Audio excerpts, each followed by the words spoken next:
Apocalipsis capítulo 8.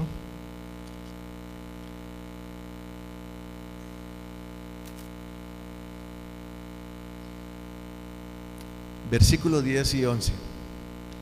Dice: el tercer ángel tocó la trompeta y cayó del cielo una gran estrella ardiendo como una antorcha, y cayó sobre la tercera parte de los ríos y sobre los manantiales de las aguas. Y el nombre de la estrella es Ajenjo, y la tercera parte de las aguas se convirtió en ajenjo, y muchos hombres murieron por causa de las aguas, porque se habían vuelto amargas. Vamos a hacer un rastreo bíblico de cada uno de los aspectos que esta trompeta menciona para que podamos llegar a la comprensión. Vamos primero a definir con la Biblia, a buscar el significado de ajenjo. ¿Por qué se le llama ajenjo a esta estrella? Y para ello vamos a Deuteronomio capítulo 29. Deuteronomio capítulo 29.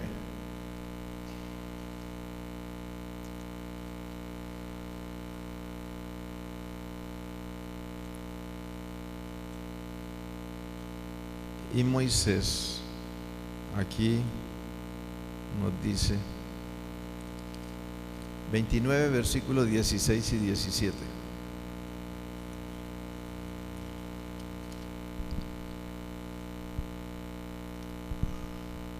El versículo 17 dice así: además habéis visto sus abominaciones. Yo leo los dos textos claves, pero ustedes pueden leer el capítulo completo. El capítulo 29 se llama el pacto hecho con Moab. El pacto hecho en Moab, perdón. El pacto hecho en Moab. En la tierra de Moab Dios hace un pacto con el pueblo de Israel. Y Él le dice: ustedes han visto que estos pueblos paganos tienen dioses ajenos, son idólatras. Es lo que está diciendo aquí. El versículo 17 dice: además habéis visto sus abominaciones. La palabra abominación en la Biblia significa repugnante. Para Dios una cosa abominable es una cosa repugnante, es una cosa que Dios no acepta, protesta contra eso. Eso se llama abominación. Por lo tanto, además habéis visto sus abominaciones, los ídolos de madera y la piedra de plata y de oro que tenía con ellos. Hablando Dios, esos pueblos paganos son idólatras, en otras palabras. Eso es una abominación para mí. Yo protesto. Eso me repugna, dice Dios. El 18 dice: no sea que haya entre vosotros hombre o mujer, familia o tribu, cuyo corazón se aleje hoy del Señor nuestro Dios, para ir y servir a los dioses de aquellas naciones. No sea que haya entre vosotros una raíz que produzca fruto venenoso y ajenjo. Dios le está diciendo a Israel aquí: si ustedes entran en esa apostasía, va a brotar de ustedes una raíz amarga y ajenjo, venenosa. ¿Por qué? Porque el concepto que tenían del ajenjo era que era amargo y venenoso. Era el concepto que tenían del ajenjo. ¿Cuántos conocen el ajenjo? Yo tuve matas en el patio de mi casa. Y qué amargo, eso sabe como el quenopodio, ¿cierto? Ese purgante que le aplican a uno cuando es niño. Ahora son más técnicos, más suaves, pero en ese tiempo le van a uno ese quenopodio crudo. Eso parecía ajenjo. Y en el concepto, en el Antiguo Testamento, en las tierras orientales, era que el ajenjo era amargo y venenoso, era el concepto. Por lo tanto, para Dios la idolatría, la apostasía, es como raíz amarga de ajenjo. Vamos al libro de Jeremías, el capítulo 9 y el versículo 15. Vamos a ir por varios libros para que miremos esto. Jeremías capítulo 9 versículo 15.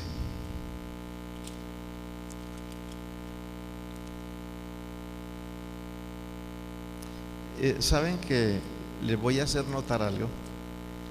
Este tema, este tópico va desde el 7, vean, en el capítulo 7 dice la adoración verdadera. Aquí hay una discusión de Dios con Israel sobre la adoración. Del capítulo 7, y ustedes van que el tema va todo sin división al 9, hasta el 10. O sea, 7, 8 y 9 se ocupa de la adoración verdadera aquí en el Antiguo Testamento, en el libro de Jeremías. Y voy a leerles algunos versículos de estos. El capítulo 7, versículo 18, noten lo que dice. Capítulo 7, 18 dice: los hijos recogen la leña y los padres encienden el fuego. Las mujeres preparan la masa para hacer tortas a la reina del cielo.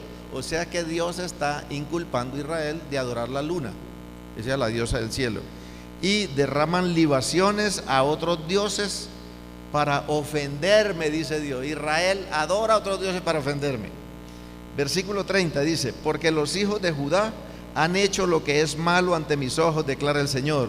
Han puesto sus abominaciones en la casa que es llamada por mi nombre, profanándola, y han edificado lugares altos. ¿Se acuerdan que anoche hablamos de los lugares altos?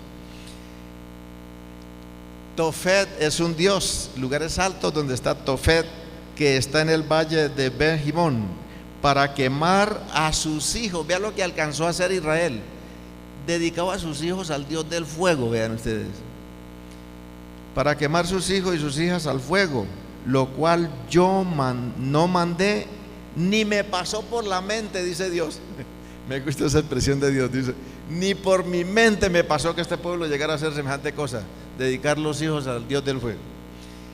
Capítulo 8, versículo 4 dice: y les dirás, está diciendo al profeta, y les dirás, así dice el Señor, los que caen no se levantan, el que se desvía no se arrepiente.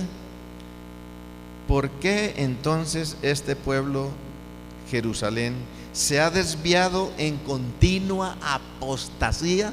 Vean lo que está hablando aquí.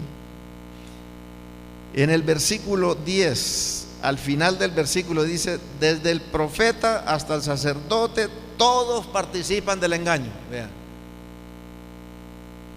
Versículo 11: y curan a la ligera el quebranto de la hija de mi pueblo, diciendo: paz, paz, pero no hay paz. El 12: ¿se han avergonzado de la abominación que han cometido? Ciertamente no se han avergonzado, tampoco han sabido ruborizarse. No se le pone la cara colorada, mejor dicho. Tremendo. Ahora sí entramos al 9, para que vean toda esta apostasía, cómo la llama Dios. Vean. Versículo 14 del capítulo 9: sino que han andado tras la terquedad de sus corazones y tras los Baales, tal como sus padres les enseñaron. Versículo 15: por tanto, así dice el Señor de los ejércitos, el Dios de Israel: he aquí, yo daré de comer ajenjo a este pueblo y le daré a beber agua envenenada. Dice aquí mi versión, y la suya dice ajenjo, ¿no? Versículo 16: los esparciré entre las naciones que no conocieron ni ellos ni sus padres, y enviaré tras ellos la espada hasta aniquilarlos. Darles aguas venenosas de ajenjo y amargas era exponerlos al saqueo de las naciones, al destierro, a la espada, a la aniquilación. Eso era darle veneno. Es una metáfora que usa el Señor aquí. Pero el ajenjo aquí en la Biblia ustedes ven que está asociado ¿con qué? ¿Con qué está asociado el ajenjo? Con la apostasía del pueblo, ¿sí o no? Vamos ahora al libro de Oseas, el capítulo 10 y el versículo 4. Vamos a usar 2 libros más para que ustedes vean esto. Oseas capítulo 10, versículo 4.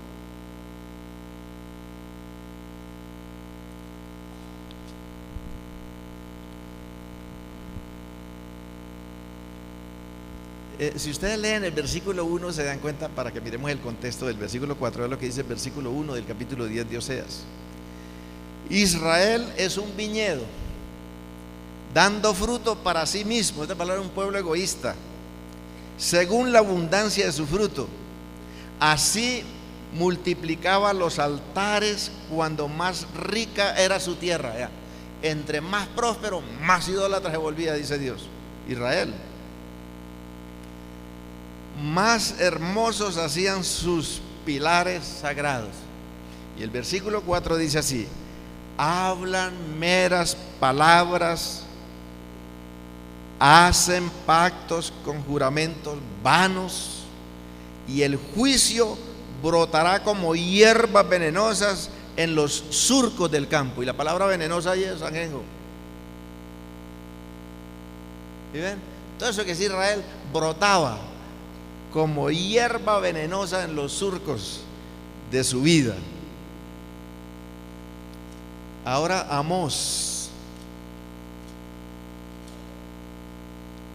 capítulo 5, versículos 6 y 7.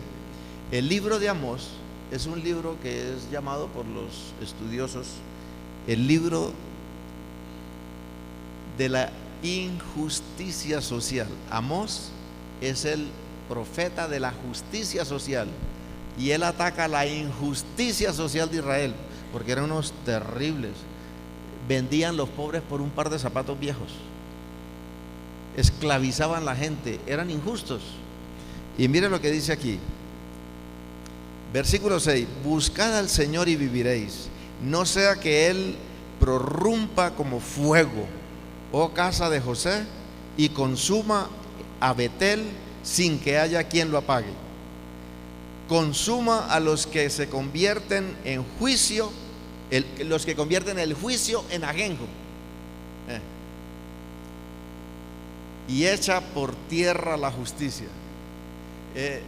Lo que está diciendo aquí que Amós, los juicios que hacía le causaba era amargura a quienes hacían el juicio por la injusticia que vivía Israel. Dicho de otra manera, la estrella que cae se llama ajenjo. Quiere decir que esa estrella tiene que ver con la apostasía, ¿o no? Según esto, esta es la primera parte que interpretamos de esto. O sea que el ajenjo es una metáfora, que es un símbolo de la apostasía, de la abominación, de la terquedad del corazón, de la rebeldía contra Dios. Ahora vamos a mirar esa estrella. Ahora sí, se llama ajenjo. Entonces esta estrella causa una apostasía, se llama ajenjo. Contamina las aguas, las hace venenosas, amargas. Entonces ahora vayamos a mirar la estrella en sí. ¿Qué es la estrella en sí? Voy a mencionar los textos aquí porque nosotros leímos anoche. Ustedes se dan cuenta que en el capítulo 14 de Isaías, el versículo 12, Dios le llama a Lucifer lucero de la mañana, ¿cierto? Estrella. Y en Números 14 habla de la estrella que saldría de Jacob, que es Jesús. Ustedes noten que hay dos estrellas aquí, Jesús, y recuerden que Pedro le llama a Jesús el lucero de la mañana, ¿cierto? Y permanezquemos hasta que el lucero de la mañana alumbre nuestros corazones. O sea que hay dos luceros, Cristo y Satanás, dos estrellas, Cristo y Satanás. Pero esta estrella de aquí es otra estrella, no es ni Cristo ni es Satanás. Vean qué interesante. Vamos a mirar quién es esta estrella. Yo he traído dos diapositivas que quiero ilustrarles lo que vamos a decir ahora: la iglesia y el liderazgo. Notemos lo siguiente.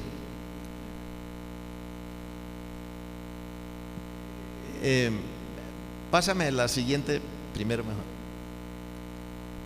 En Apocalipsis capítulo 1, abramos la Biblia para que miremos algo. Apocalipsis capítulo 1. Y vamos a mirar esa figura que está ahí en esa diapositiva. Noten ustedes que Apocalipsis capítulo 1, versículo 11. Leamos el 10 también. En el versículo 10 dice San Juan: yo estaba en el Espíritu en el día del Señor, y oí detrás de mí una voz como sonido de trompeta. Y en el versículo 11 dice, esa voz que decía, dice San Juan, ¿qué decía esa voz? Escribe en un libro lo que ves y envíalo a las 7 iglesias: a Éfeso, Esmirna, Pérgamo, Tiatiro, Sardis, Filadelfia y la Odisea. 7 iglesias. Y dice, envía el libro, escríbelo y envíalo a cada iglesia. Ahora miremos el versículo 13. El versículo 13 dice San Juan: y en medio de los candeleros, O mejor es el 12, para que tengamos el cuadro completo. El 12. Y me volví para ver quién era la voz que hablaba conmigo. Y al volverme vi 7 candeleros de oro. Cuando él se da la vuelta para ver quién es el que habla, lo que observa son 7 candeleros de oro, y a un varón vestido de sacerdote le llegaba la vestidura hasta los pies, cinto de oro, sus ojos miraban y eran penetrantes como el fuego, los pies de latón encendido, algo interesante, en otras palabras, un ser majestuoso. Es el sumo sacerdote que es Cristo. Lo ve andando en medio de 7 candeleros de oro. Esa fue la visión que tuvo. Y en el versículo 13 dice así: y en medio de los candeleros uno semejante al Hijo del Hombre, vestido con una túnica que le llegaba hasta los pies y ceñido con el pecho con un cinto de oro. Ahora el versículo 16: y en su mano derecha tenía 7 estrellas. Hay 7 iglesias, hay 7 estrellas, y las 7 estrellas estaban en su mano derecha.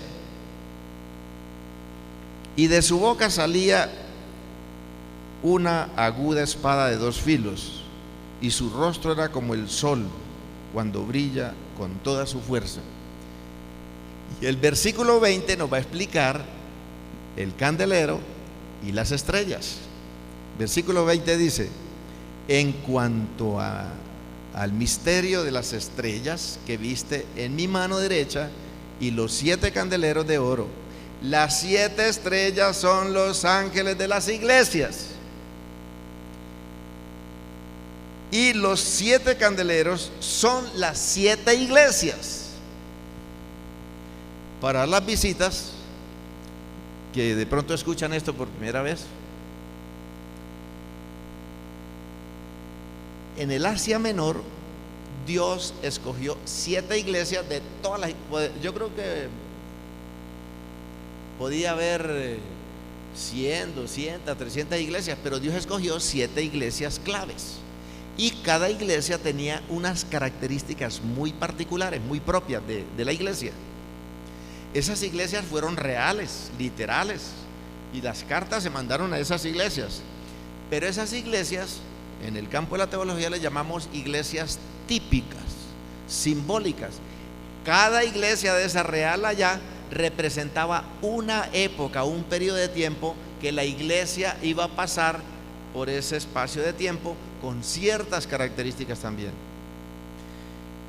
Entonces, esos candeleros representan la historia de la iglesia cristiana desde que arranca hasta cuando venga Jesús por segunda vez.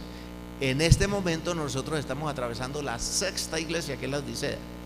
Y en las visitas quiero despertarles la curiosidad, y con mucho gusto les damos el curso gratis de explicarle todo esto aquí en la iglesia. Las visitas que estén interesadas en conocer bien esto, pastor de la iglesia les da esos cursos bien, para que queden bien claritos. Aquí mencionamos solamente así de pasada. Entonces no olviden, aquí Cristo dice, San Juan dice que él vio al Señor paseándose por entre los 7 candeleros. ¿Qué es lo que quiere decir aquí? Si esas iglesias representan 7 periodos históricos, en donde en cada periodo la iglesia tendrá unas características muy particulares de la época, lo que quiere decir que Jesús acompañaría a su pueblo desde el momento en que lo fundó hasta cuando termine la historia del hombre. De eso puede estar segura la iglesia, que Cristo acompañará a su pueblo hasta el final. ¿Sabe dónde está ese texto que corrobora esto? Mateo 28, 20. Y aquí yo estoy con vosotros todos los días hasta el fin del mundo, dice Jesús. Es una promesa de Jesús. Mis hermanos, aquí ustedes están viendo que la iglesia tiene un liderazgo. Los 7 ángeles, decía anoche que la palabra ángel es mensajero. Aquí lo que está hablando es que Cristo tenía en su mano derecha sosteniendo el ministerio de la iglesia con su poder, pero que al mismo tiempo que Dios sostiene los líderes de la iglesia con su poder, también Dios está acompañando a su iglesia. Vamos a la otra visión para que vean qué interesante. Aquí, tengan presente, aquí nos está presentando la Biblia que iglesia y liderazgo son dos cosas que no se divorcian. ¿Está claro? Iglesia y liderazgo son dos cosas que no se pueden separar. Porque una iglesia sin liderazgo, ¿qué? Muy bien, vamos a la otra visión. Apocalipsis 12:1. Miren el texto. Dice aquí Juan que él vio otra señal en el cielo, una mujer vestida de sol, con una corona de 12 estrellas. Si ustedes leen el versículo 2, esta mujer estaba embarazada, dice ahí, y un dragón se le puso al frente. Esta mujer, miren, el dragón se coloca frente a la mujer que está embarazada y está para dar a luz, dice ahí o no. O sea que el dragón va a hacer el papel de partera. No, el dragón lo que va es a devorar el niño apenas nazca, dice ahí, leyendo hasta el versículo 3. Entonces noten que esta mujer que está vestida de sol, el sol de justicia es Cristo. Significa que esta mujer está vestida de sol con la justicia de Jesús. Está vestida esta mujer. Y como está embarazada, noten, si no ha nacido Cristo, no ha empezado la era cristiana. Si está embarazada es porque está para comenzar la era cristiana. Pero como está embarazada y no ha nacido, también representa la dispensación del Antiguo Testamento. En esta mujer se conjugan las dos dispensaciones, el Antiguo y el Nuevo Testamento. En otras palabras, en esta mujer está el paso de transición, para darse el paso de transición del Antiguo Testamento al Nuevo Testamento. Por lo tanto, la corona de 12 estrellas, pues traten de pensar en los 12. ¿Sí? ¿Qué? ¿Ah? ¿El 12 qué? Ah, ¿cuántos apóstoles eligió Jesús? Muy bien. Y si ustedes van al Antiguo Testamento, también hay 12 representantes en el Antiguo Testamento. Entonces noten ustedes que aquí en esta mujer se conjuga también, esa mujer representa la iglesia, el pueblo de Dios. En la era apostólica la iglesia se vistió de sol de la justicia de Cristo. La era apostólica fue el poder del evangelio. Vamos a ver si eso es cierto o no. Vayamos a 2 de Corintios capítulo 11 versículo 2. Y no sé lo que dice en 1 de Corintios versículo 2. San Pablo dice: yo los celo a ustedes con un celo de Dios, dice Pablo, porque los he desposado con un esposo, que es Cristo. A ustedes que son la Virgen, le llama a la iglesia la Virgen. ¿Así o no? Ven, en 2 Corintios 11:2, San Pablo llama a la iglesia la Virgen, desposada con el esposo que es Cristo. Por lo tanto, la mujer representa ahí la iglesia.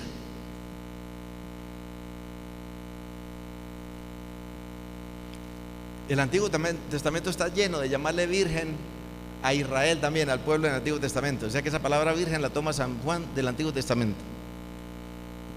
Muy bien, escuchen esto. Sí, las estrellas también representan el liderazgo de la iglesia. Noten ustedes, lo que está diciendo esta trompeta es que esta estrella que cae del cielo, caer del cielo es caer en apostasía.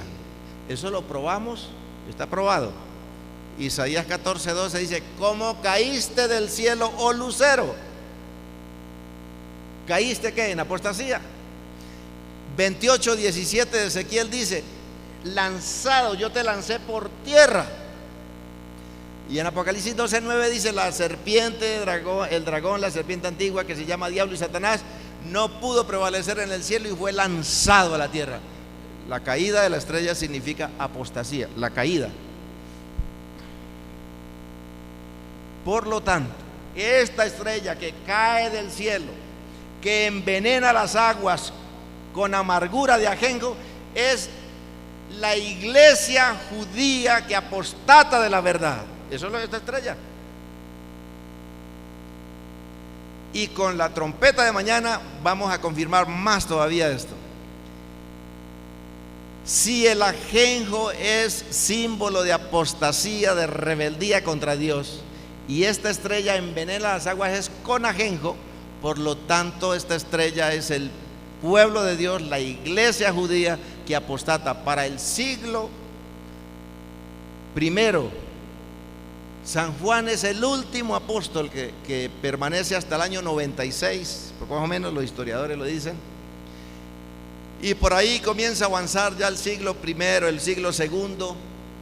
Cuando los apóstoles desaparecen, desaparece ese liderazgo tan brillante, tan fervoroso, tan contundente, tan entregado a Dios, tan lleno de la verdad. Y anoche decíamos que la iglesia judía se hizo víctima de la estigmatización, del oprobio del imperio romano, de la cultura grecorromana, que eran idólatras. Y entonces, por las guerras que los judíos le planteaban a Roma y por todas esas rebriegas y todas esas cosas, el imperio romano se ensañó contra los judíos. Y los cristianos, que eran judíos, guardaban el sábado, tenían las costumbres judías, eran tildados entonces de judíos, no de cristianos. Y la persecución del imperio romano, nosotros estudiamos la historia, eso está lleno de las injusticias, de la persecución, de las muertes, y todos conocen esto, que en Roma no veían fútbol, ni voleibol, ni básquet, ni atletismo, ni bicicletismo, nada de eso. En Roma se reunían en el estadio para ver cómo las fieras devoraban a los cristianos. Terrible. Entonces, en el siglo segundo comienza a darse una decadencia en el cristianismo judío, la iglesia judía.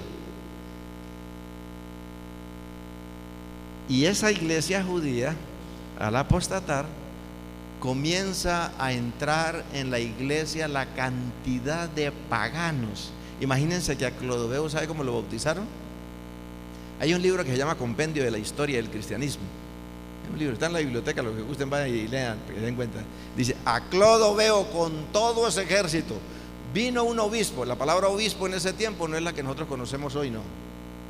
En ese tiempo, bíblicamente, obispo era el sobreveedor de la grey, era el que estaba al tanto de supervisar la grey, de pastorear, en otras palabras, era el pastor. La palabra presbútero es la que traduce como pastor en el Nuevo Testamento. Entonces, un obispo era un pastor. Entonces vino uno de esos obispos que ya le había gustado el paganismo y bautizaron a Clodoveo con todo su ejército. Lo metieron al río y con una rama de un árbol les rociaban agua y ya bautizados por miles. Y la iglesia se fue llenando de puro paganismo. Y para que los paganos no se sintieran incómodos, entonces ellos estaban acostumbrados a hacer ídolos de piedra, de oro, de plata, de madera. A ellos les gustaba ver a su Dios. Entonces, para que ellos no perdieran esa linda adoración, entonces en la iglesia les pusieron aguas benditas, escapularios, las imágenes de los apóstoles, para que ellos también pues estuvieran acá como ver. Y así la iglesia fue apostatando. Y ya para el siglo segundo, tercero, la iglesia judía había apostatado. Esta es la estrella que cae del cielo y envenena las aguas y envenena a la tercera parte de los hombres. Muy bien. ¿Y el ajenjo qué simboliza? Apostasía. Liderazgo y mujer es la apostasía de la iglesia. La estrella esa. Ahora ustedes me dirán: ¿y por qué si es una sola estrella y los líderes son muchos? Hay algo interesante. ¿Quién apostata aquí? ¿La iglesia o una persona? La iglesia, ¿cierto? Y saben, la iglesia apostata cuando sus líderes apostatan. Nunca la iglesia apostata cuando sus líderes siguen sosteniendo la verdad. Mientras los líderes sostienen la verdad, la iglesia no apostata.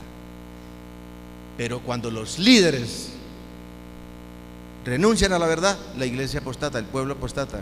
Noten la apostasía de los judíos cuando crucificaron a Cristo. El Sanedrín, el Congreso de Israel, se reunió y tomó el voto de matar a Jesús y punto, el pueblo siguió. Noten ustedes qué interesante es eso.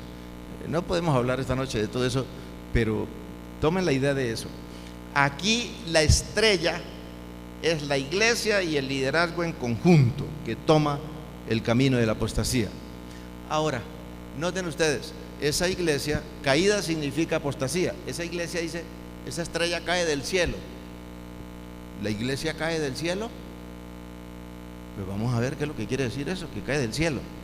Vayamos a Mateo capítulo 16, versículo 18 y 19. O 16, en adelante mejor. Mateo capítulo 16.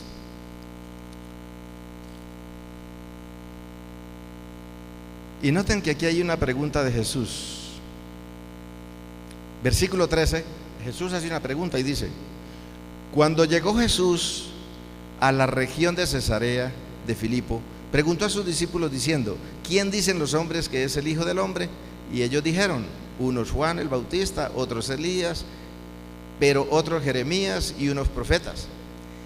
Él les dijo: ¿y vosotros quién decís que soy yo? Respondió Simón Pedro y le dijo: tú eres el Cristo, el Hijo del Dios viviente. Y Jesús respondió y le dijo: bienaventurado Simón Pedro, porque esto no te lo reveló carne ni sangre, sino mi Padre que está ¿qué? En los cielos. Versículo 18: y yo también te digo que tú eres Pedro, y sobre esta roca edificaré mi iglesia, y las puertas del Hades no prevalecerán contra ella. Versículo 19: yo te daré las llaves de los cielos, del reino de los cielos, y lo que atares en la tierra será atado en los cielos, y lo que desatares en la tierra será desatado en el cielo. Aquí hay dos aspectos importantes. ¿La iglesia es de quién? ¿La iglesia es una organización de invención humana o la iglesia es una iniciativa divina? Si la iglesia es de origen divino, por eso la iglesia cae del cielo. Y vamos más.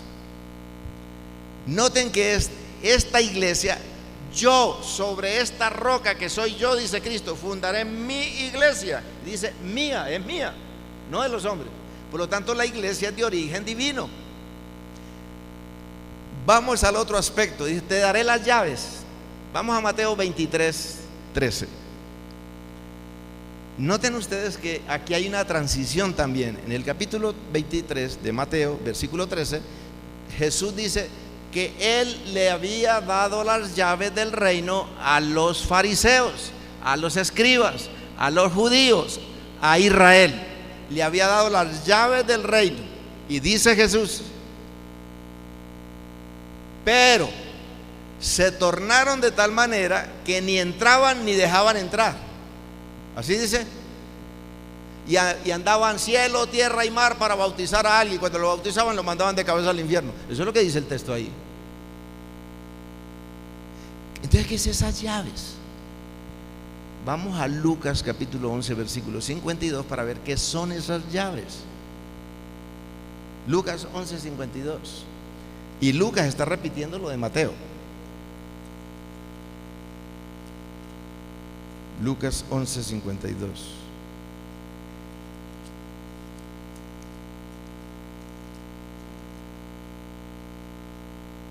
Vea, aquí está repitiendo el discurso de Mateo 23 y Jesús dice: ay de vosotros, intérpretes de la ley, porque habéis quitado la llave de ¿qué?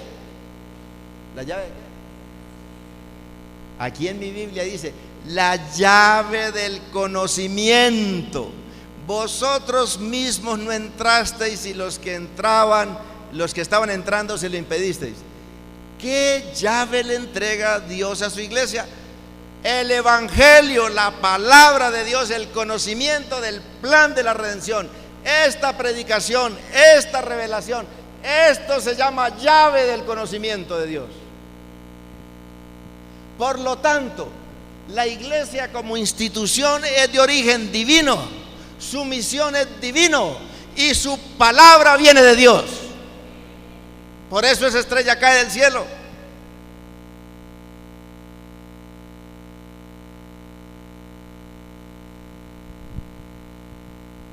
Pero nos falta aquí ver más. Envenena las aguas de los ríos y las fuentes, ¿cierto? Entonces, ¿qué es eso de envenenar los ríos y las fuentes de las aguas? Vamos a ver qué es eso. En el Evangelio según San Juan,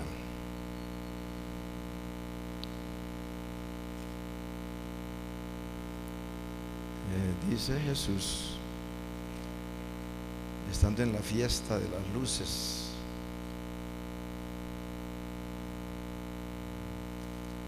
capítulo 7.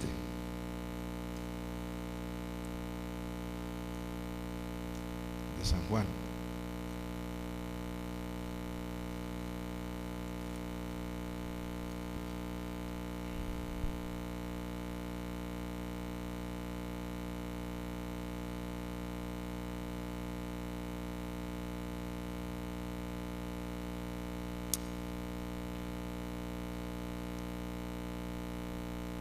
Versículo 37 en adelante dice: y en el último día de la gran fiesta, Jesús, puesto en pie, exclamó en alta voz diciendo: si alguno tiene ¿qué?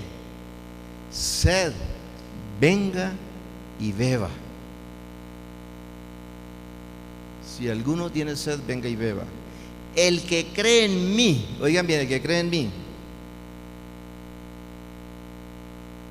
como ha dicho la Escritura, de lo más profundo de su ser brotarán ríos de agua viva. De agua viva. Si esto es verdad, vamos a ver qué es si es río de agua viva que brota en mí, produce en mi vida, produce en mi dinamismo, produce en mi entusiasmo. Vamos a ver qué es lo que produce vida, pues. En el mismo San Juan, capítulo 6, versículo 63, que está ahí cerquita, noten lo que dice aquí en el versículo 63. Juan 6, 63.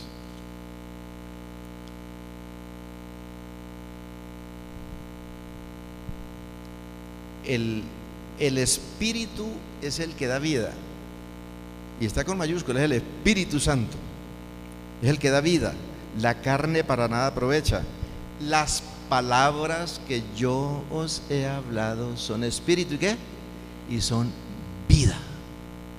En otras palabras, si el agua que brota en mi interior son ríos de agua viva, y la palabra que Dios me da a mí es espíritu y es vida, en otras palabras, las aguas que se contaminan, que envenenan a la tercera parte de los hombres, es la verdad, que por la apostasía se contamina el evangelio, y en lugar de predicar la verdad, en lugar de predicar el evangelio, entonces comenzaron a predicar la teoría de los hombres, las tradiciones de los hombres, y enseñamos espiritismo, y enseñamos evolucionismo, y enseñamos tantas cosas interesantes que los hombres se inventan, y suplantamos la palabra de Dios, y ahí es cuando envenenamos a la humanidad, y la humanidad muere de inanición espiritual. Eso sucedió cuando apostataron de la verdad de Dios. Se envenenaron las fuentes de la verdad, y entonces la tercera parte de los hombres murió por la amargura.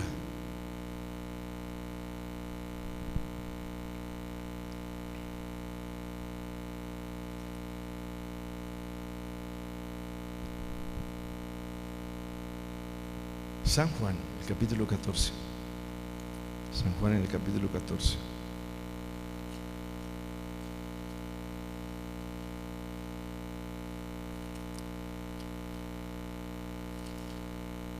Jesús dijo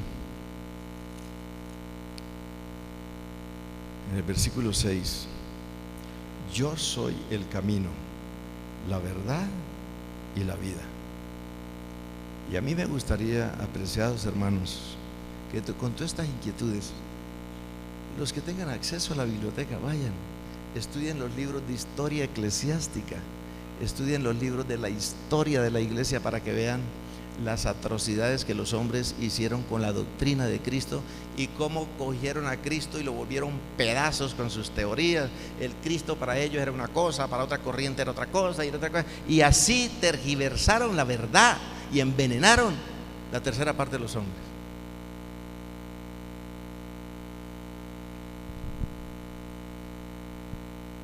Mis hermanos, en esta noche quiero decirles: no hay amargura más grande, no existe ansiedad más poderosa, no hay cosa que produzca más estrés que la lejanía de Dios, que la falta de la verdad en el corazón del hombre.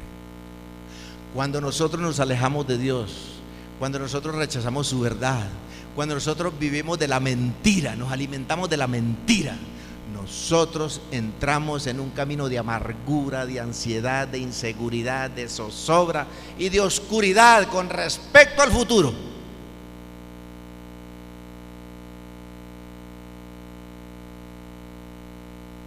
Lejos de mí nada podéis hacer, dijo Jesús.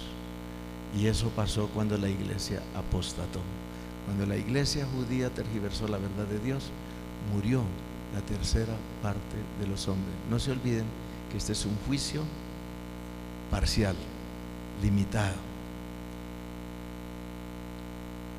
Y quiero decir esta noche, no consiste en que nosotros estemos en la iglesia para esperanzarnos en la salvación. Nosotros podemos estar en la iglesia y perdernos, porque podemos estar viviendo otro tipo de verdad que no sea Cristo. Es que cuando nosotros no tenemos a Cristo en el corazón, vivimos un cristianismo sin Cristo, y esa amargura de nuestra alma hace que nosotros, que lo tenemos todo, carezcamos de todo. Cuando nosotros no tenemos a Cristo en el corazón, puedo estar en la iglesia, pero estar totalmente muerto en la soledad de mi propia alma, aunque esté en la multitud eclesiástica. Cuando nosotros estamos lejos de Dios, podemos cubrir nuestro cuerpo, pero viviremos transidos de frío. Cuando estamos lejos de Dios, podemos estar llenos, con el estómago lleno, pero muriendo de hambre, porque no puede satisfacer los anhelos del alma las cosas materiales de este mundo. Lo único que puede satisfacer la sed del hombre, de cuántas cosas podemos aspirar, es el agua de vida, Cristo Jesús. Por eso la mujer samaritana dijo: Señor, ¿qué agua es la que tú me ofreces? Dice: mujer, el agua que yo te daré será un agua que al beberla tú no volverás a tener sed. Apreciados hermanos, cuando usted aceptó a Jesús y decidió vivir la verdad, a usted se le acabó la sed de este mundo. Ahora su sed es una sed de Dios, que será siempre satisfecha y saciada. Que Dios cuide de cada uno de nosotros y nosotros cuidemos de su verdad en nuestro corazón, para que no nos mate la amargura del veneno de la idolatría y de la falsedad.